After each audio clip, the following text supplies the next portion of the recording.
Good day, everyone.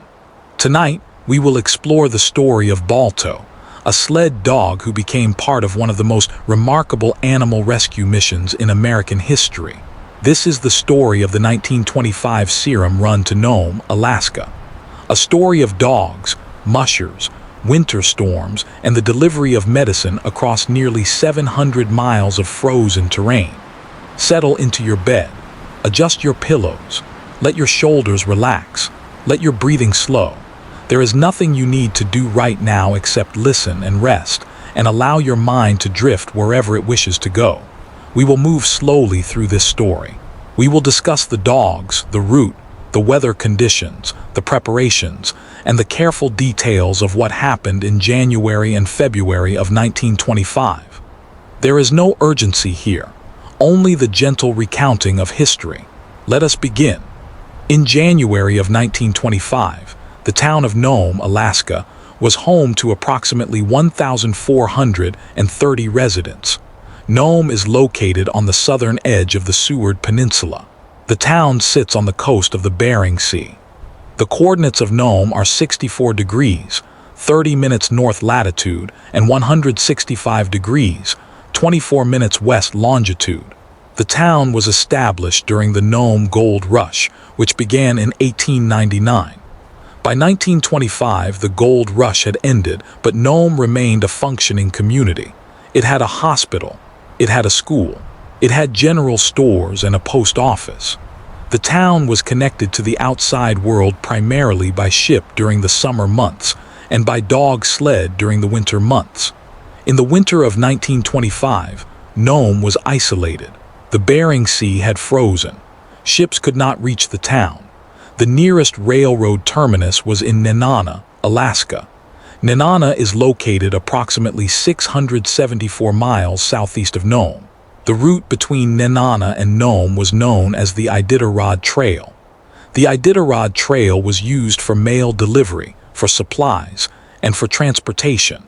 On January 20, 1925, Dr. Curtis Welch was the physician in Nome.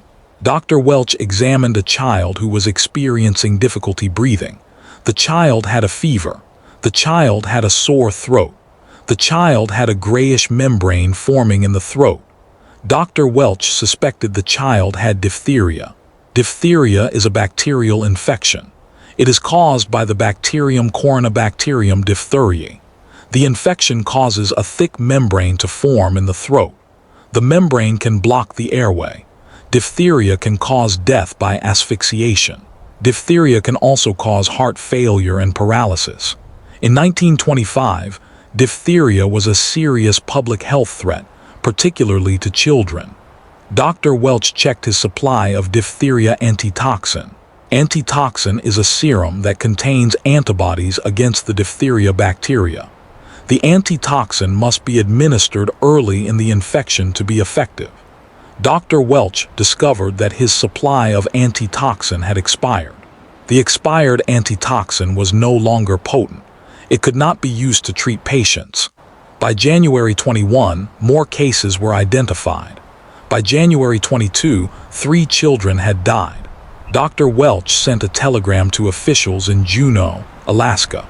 Juneau is the capital of Alaska. The telegram explained the diphtheria outbreak. The telegram requested antitoxin be sent to Nome immediately. The population of Nome included a significant number of Alaska Native people, particularly Inupiat people. Many of these individuals had no prior exposure to diphtheria. They had no immunity to the disease. Dr. Welch feared that without antitoxin, the outbreak could kill hundreds of people. On January 22, the mayor of Nome, George Maynard, issued a quarantine order. Public gatherings were prohibited. The school was closed. The church was closed. Families were instructed to remain in their homes if anyone showed symptoms of illness. The quarantine was an attempt to slow the spread of the disease, but it could not treat those who were already infected. The antitoxin needed to be transported to Nome. The nearest supply of fresh antitoxin was located in Anchorage, Alaska. Anchorage is located approximately 837 miles southeast of Nome by air. However, in January 1925, aviation in Alaska was limited. There were only a few aircraft in the territory. These aircraft were open cockpit biplanes. They were not designed for long-distance flight in extreme cold. They were not considered reliable in winter conditions. Officials considered using an airplane to deliver the serum. A pilot named Roy Darling was contacted. Darling stated that his aircraft could not fly in the current weather conditions. The temperature in interior Alaska was -50 degrees Fahrenheit and colder. The aircraft engine could freeze. The oil could thicken. The pilot could suffer frostbite in the open cockpit. Aviation was deemed too risky. The decision was made to transport the antitoxin by train and then by dog sled. The antitoxin would be sent by train from Anchorage to Nenana. From Nenana, relay teams of dog sled drivers, known as mushers, would carry the serum to Nome. This was the most reliable method available. The Alaska Railroad ran from Anchorage to Nenana. The antitoxin was placed on the train on January 26. The serum was packaged in a cylindrical container. The container was wrapped in insulation. The container was 20 pounds in weight. It was important that the serum not freeze. If the serum froze, it would lose its potency. If the serum became too warm, it would also degrade. The serum needed to be maintained at a temperature between 30 and 40 degrees Fahrenheit. The train journey from Anchorage to Nenana took approximately 12 hours. The train traveled through the Alaska Range. The train passed through the town of Fairbanks. The train arrived in Nenana on the evening of January 27, 1925. Nenana, Alaska, is located at the confluence of the Nenana River and the Tanana River. In 1925, Nenana was the northern terminus of the Alaska Railroad. It was a small community. It had a population of approximately 300 people. Nenana served as a supply point for interior Alaska. The plan to transport the serum from Nenana to Nome involved a relay of dog sled teams. A relay system meant that multiple mushers and dog teams would each carry the serum for a portion of the journey. Each musher would travel a certain distance, then hand the serum to the next musher. This system allowed the dogs to rest and allowed the serum to move continuously. Normally, mail delivery from Nenana to Nome took approximately 25 days. The serum needed to reach Nome much faster. Officials hoped the relay could complete the journey in 6 to 9 days. This required the mushers and dogs to travel at speeds faster than normal. It required them to travel in dangerous weather conditions. The first musher in the relay was William "Wild Bill" Shannon. Shannon was an experienced musher. He was assigned to carry the serum from Nenana to Talavana, a distance of approximately 52 miles. Shannon departed Nenana at 9:00 p.m. on January 27, 1925. The temperature when Shannon departed was -50 degrees Fahrenheit. Shannon's sled was pulled by 9 dogs. The dogs were Alaskan Malamutes and mixed-breed sled dogs. Shannon wrapped the serum container in a fur blanket. He placed the container inside his sled bag to protect it from the cold. Shannon traveled through the night. The trail followed the Tanana River for part of the journey. The trail was not always clearly marked. In some areas, the snow was deep. In other areas, the wind had blown the snow away, exposing ice. The dogs pulled the sled steadily. Shannon ran behind the sled for portions of the journey to keep warm. By the time Shannon reached Talavana, he had developed frostbite on his face. His cheeks were frozen.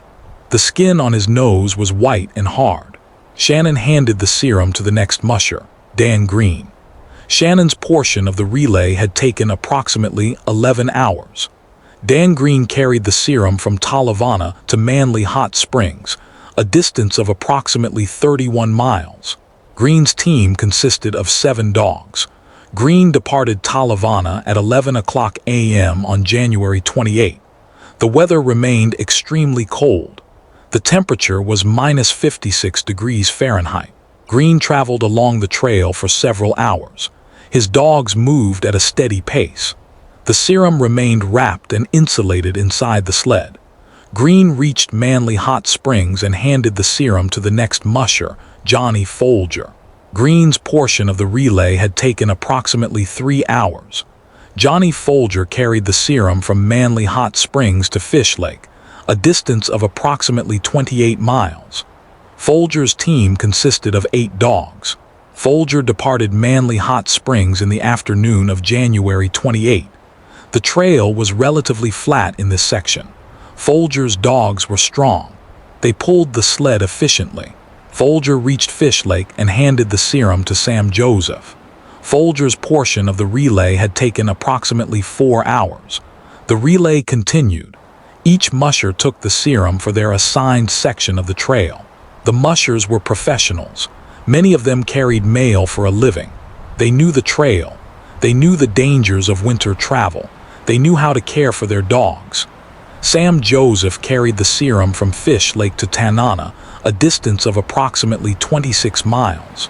Titus Nikolai carried the serum from Tanana to Callens, a distance of approximately 34 miles. Dave Corning carried the serum from Callens to 9 Mile Cabin, a distance of approximately 24 miles. Harry Pitka carried the serum from 9 Mile Cabin to Cochrane's, a distance of approximately 30 miles. Each musher traveled in the extreme cold. Each musher kept the serum insulated. Each musher pushed their dogs to move quickly without exhausting them. The relay was functioning as planned. The serum reached the village of Nulato on the afternoon of January 29. Nulato is located on the Yukon River. The Yukon River is one of the longest rivers in North America. It is approximately 1,980 miles long. In winter, the Yukon River freezes solid. The frozen river becomes a highway for dog sleds. At Nulato, the serum was handed to Nulato resident Tommy Patsy. Patsy carried the serum from Nulato to Kaltag, a distance of approximately 36 miles. The trail followed the Yukon River. The ice on the river was thick and stable. Patsy's dogs traveled quickly on the smooth ice. Patsy reached Kaltag and handed the serum to Victor Anajic. Victor Anajic carried the serum from Kaltag to Old Woman Shelter, a distance of approximately 18 miles. Anajic departed Kaltag in the early morning hours of January 30. The sky was dark. The temperature was minus 62 degrees Fahrenheit. This was one of the coldest temperatures recorded during the relay. Anajic's dogs moved steadily. Anajic reached Old Woman Shelter and handed the serum to Miles Ganangnan. Miles Ganangnan carried the serum from Old Woman Shelter to Unalakleet, a distance of approximately 40 miles. Ganangnan's portion of the relay was particularly difficult. The trail passed through the Kaltag Portage, a mountainous section of the route. The Kaltag Portage crosses a low mountain range. The elevation gain is approximately 1,000 feet. The trail is steep in sections. The wind is often strong in the mountains. Ganangnan's dogs climbed the trail slowly. They leaned into their harnesses. They pulled the sled up the incline. Ganangnan encouraged the dogs. He spoke to them in a calm voice. The dogs trusted Ganangnan. They continued to pull. Ganangnan reached Unalakleet on the evening of January 30. Unalakleet is located on the coast of Norton Sound. Norton Sound is a large bay on the Bering Sea. At Unalakleet, the serum was handed to Leonhard Sepala. Leonhard Sepala was one of the most experienced mushers in Alaska. He was born in Norway in 1877. He immigrated to Alaska in 1900 during the Nome Gold Rush. Sepala worked as a miner and later as a dog sled driver. He became famous for his skill in sled dog racing. Sepala had won many races, including the All-Alaska Sweepstakes, a race covering over 400 miles. Sepala's lead dog was named Togo. Togo was a Siberian husky. Togo was born in 1913. By 1925, Togo was 12 years old. This is considered old for a sled dog. Most sled dogs retire by the age of 8 or 9. Togo, however, was still strong and fast. Sepala trusted Togo completely. Sepala had been assigned to carry the serum from Unalakleet to Golovin, a distance of approximately 91 miles. This was the longest single section of the relay. Sepala had departed from Nome several days earlier to meet the serum relay. He had traveled southeast toward Unalakleet. Sepala expected to meet the relay farther east, but the relay was moving faster than anticipated. Sepala and his team of 20 dogs left Unalakleet on the morning of January 31. The weather was extremely cold. The temperature was -44 degrees Fahrenheit. The wind was blowing from the north. Sepala needed to cross Norton Sound. Norton Sound is approximately 40 miles wide at the point where the trail crosses. In winter, the sound freezes, but the ice is not always stable. The ice on Norton Sound can shift. Pressure from ocean currents can cause the ice to crack. Leads, which are open channels of water, can form suddenly. A lead can be a few feet wide or several hundred feet wide. If a dog team encounters a lead, they must find a way around it or wait for the water to refreeze. Sepala knew the risks of crossing Norton Sound. He had crossed it many times. He relied on Togo to navigate. Togo had excellent instincts. Togo could sense weak ice. Togo could find the safest path. Sepala and his team traveled across the ice. The wind was strong. The wind blew snow across the surface of the ice. The blowing snow reduced visibility. Sepala could see only a short distance ahead. He trusted Togo to lead the team. Togo ran steadily. The other dogs followed Togo.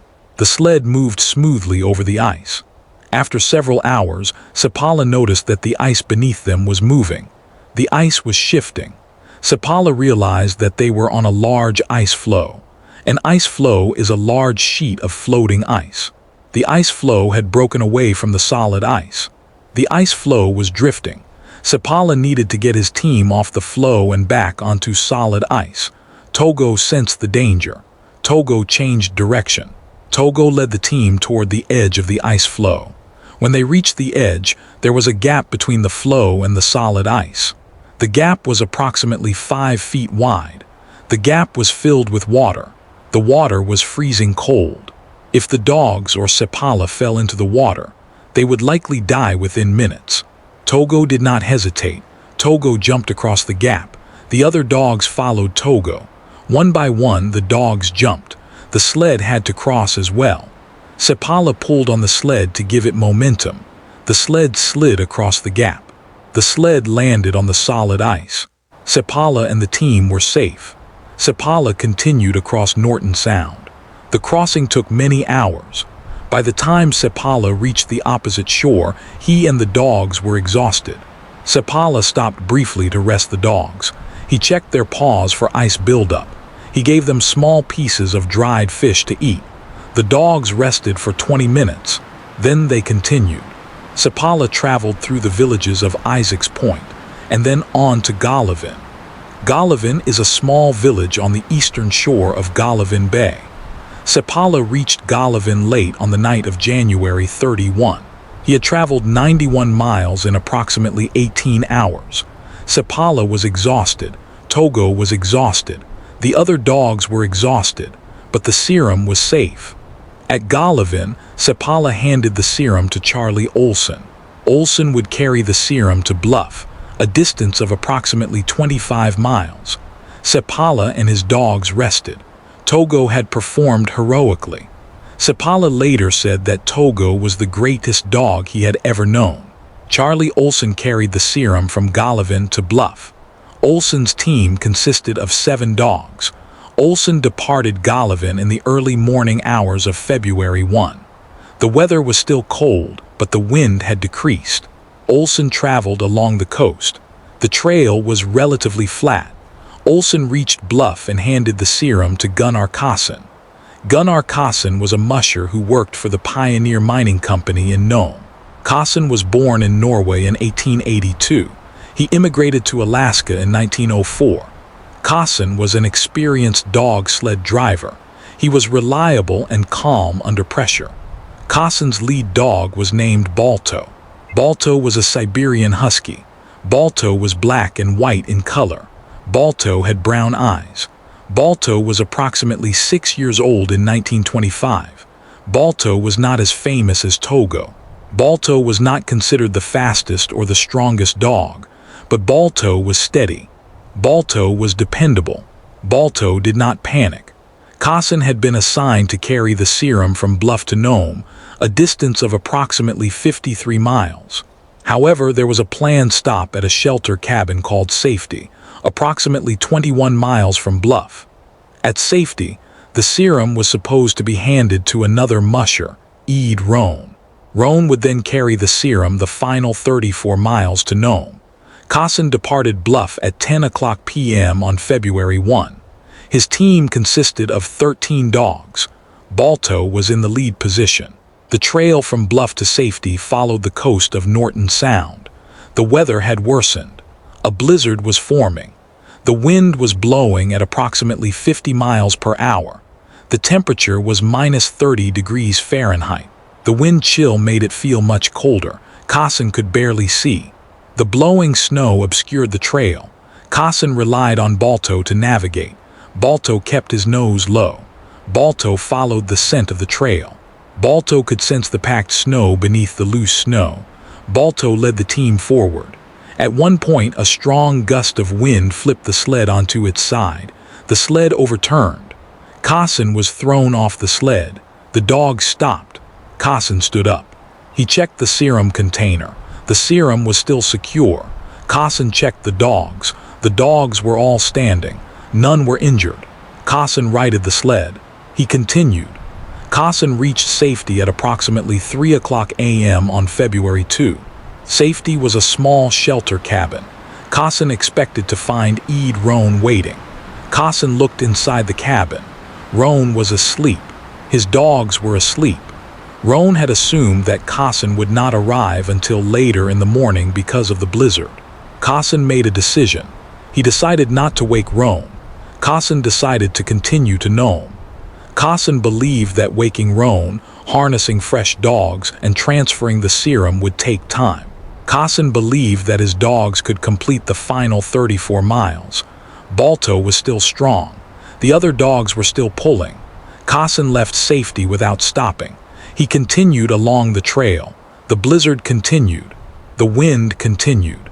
Kassan could not see more than a few feet ahead. He trusted Balto completely. Balto led the team through the storm. Balto did not stop. Balto did not hesitate. Balto followed the trail. The other dogs followed Balto. The sled moved steadily through the snow. After several more hours, Kassan saw lights in the distance. The lights were from the town of Nome. Kassan and his team entered Nome at approximately 5:30 a.m. on February 2, 1925. The sun had not yet risen. The town was quiet. Most people were asleep. Kassan stopped his sled in front of the home of Dr. Curtis Welch. Kassan knocked on the door. Dr. Welch answered. Kassan handed him the serum. The serum had been delivered. The journey from Nenana to Nome had taken 5.5 days. The relay had involved 20 mushers and approximately 150 dogs. The serum had traveled 674 miles. Dr. Welch examined the serum. The serum had remained cold enough.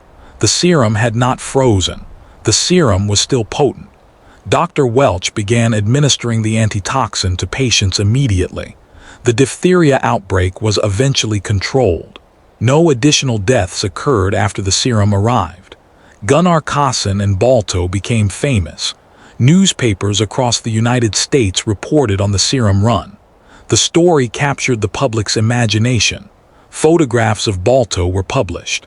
Balto was described as a hero. In truth, many dogs and many mushers contributed to the success of the relay. Togo and Leonhard Sepala had traveled the longest and most dangerous section.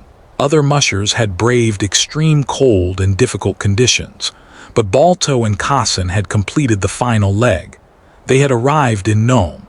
They had delivered the serum. And so, Balto became the most famous dog of the relay. After the serum run, Balto and Kassan traveled to the continental United States. They participated in a promotional tour. The tour was organized by a film company. Balto and the other dogs from Cassin's team were displayed in various cities. They appeared in New York, in Los Angeles, in Chicago. People came to see the dogs. People wanted to meet the heroes of the Serum Run. In New York City, a statue of Balto was commissioned. The statue was sculpted by Frederick Roth. The statue was cast in bronze. The statue was placed in Central Park. The statue was unveiled on December 17, 1925. The statue depicts Balto standing alert, ready to run. The inscription on the statue reads, "Endurance, fidelity, intelligence." The statue remains in Central Park today. It is one of the most popular statues in the park. Children climb on the statue. People take photographs with the statue. After the promotional tour ended, Balto and the other dogs were sold to a vaudeville promoter. The dogs were exhibited as part of a traveling show. The conditions for the dogs were not good. The dogs were kept in small cages. They were not well cared for. In 1927, a businessman from Cleveland, Ohio, named George Kimball, learned about the dogs' situation. Kimball organized a fundraising campaign to purchase the dogs and bring them to Cleveland. The people of Cleveland raised $2,000 in 10 days. The money was used to buy the dogs. Balto and the other dogs were brought to the Cleveland Zoo. At the Cleveland Zoo, the dogs were given proper care. They had space to run. They had food and water. They had shelter. Balto lived at the Cleveland Zoo for the rest of his life. He died on March 14, 1933. Balto was 14 years old. After his death, Balto's body was preserved through taxidermy. The preserved body of Balto is on display at the Cleveland Museum of Natural History. Visitors to the museum can see Balto. The display includes information about the Serum Run and about Balto's life. Togo, Leonhard Seppala's lead dog, also lived for several more years after the Serum Run. Togo retired from sled dog work. Seppala moved to Maine in 1927. Togo went with him. Togo died in 1929 at the age of 16. Togo's body was also preserved. Togo is on display at the Iditarod Trail Sled Dog Race Museum in Wasilla, Alaska. The Serum Run to Nome is remembered as one of the great animal rescue stories in history. It demonstrated the importance of sled dogs in Alaska. It demonstrated the courage of the mushers. It demonstrated the value of cooperation and planning in the face of crisis. In 1973, the Iditarod Trail Sled Dog Race was established. The race commemorates the Serum Run and the history of dog sledding in Alaska. The race follows a route from Anchorage to Nome. The race is approximately 1,000 miles long. Mushers and dogs compete each year. The race is one of the most challenging sled dog races in the world. The story of Balto has been told in books, in films, and in documentaries. In 1995, an animated film titled Balto was released. The film was produced by Universal Pictures. The film took creative liberties with the story, but it introduced Balto to a new generation. The real story of Balto is a story of endurance. It is a story of trust between a musher and a dog. It is a story of many dogs and many mushers working together. It is a story of animals saving human lives. Balto was not the fastest dog. He was not the strongest dog, but Balto did what was needed. Balto led his team through a blizzard. Balto brought the Serum to Nome, and because of that, lives were saved. The Serum Run to Nome took place in the winter of 1925. It involved 20 mushers.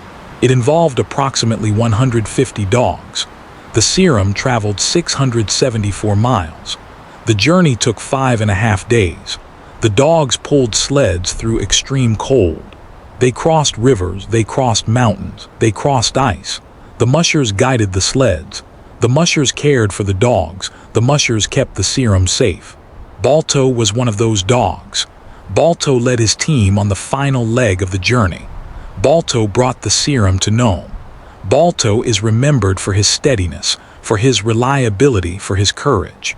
Togo and Leonhard Sepala and all the other dogs and mushers are also remembered. They were all part of the same effort. They all contributed to the success of the mission. This is the story of animals and humans working together. This is the story of dogs who saved lives. This is the story of Balto and Togo and all the dogs of the Serum Run. Let this story settle in your mind. Let the images of snow and ice, of dogs running steadily through the cold, drift gently through your thoughts. There is nothing more you need to remember tonight. Only rest, only peace, only the quiet knowledge that in moments of need, remarkable things can be accomplished.